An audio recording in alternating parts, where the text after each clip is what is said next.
નિરોગી તન, નિર્મળ મન અને જાગૃત આત્માના પવિત્ર સંકલ્પ સાથે વડોદરાના તરસાલી વિસ્તારમાં સંત નિરંકારી ચેરિટેબલ ફાઉન્ડેશન દ્વારા આંતરરાષ્ટ્રીય યોગ દિવસની ઉત્સાહભેર ઉજવણી કરવામાં આવી.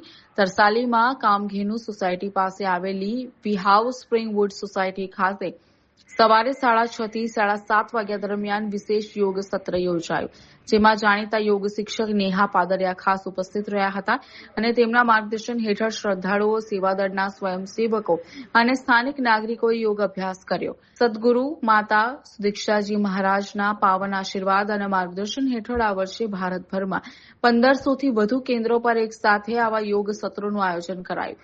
સદગુરુ માતાજીના પ્રેરક સંદેશ સ્વસ્થ મન સ્વસ્થ જીવન, સ્વસ્થ મન સહજ જીવન હેઠળ સમજાવવામાં આવ્યું કે માનવ શરીર પરમાત્માની અનુપમ દેન છે અને યોગ માત્ર શારીરિક વ્યાયામ નથી, પરંતુ આંતરિક શાંતિ અને વિશ્વ બંધુત્વની ભાવના વિકાસનારી જીવન સાધના છે.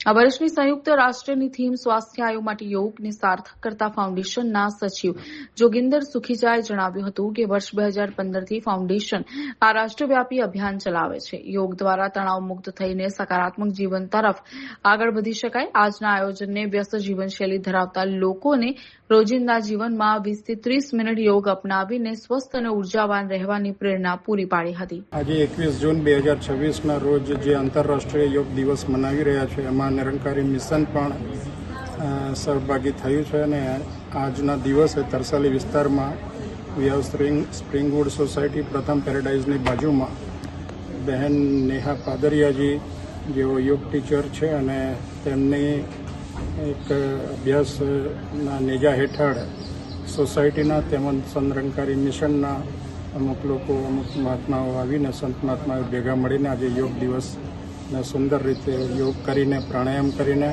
એમની પાસેથી ખૂબ શરીર વિશે, સ્વાસ્થ્ય વિશે જાણકારી મેળવી અને યોગાભ્યાસ કર્યો.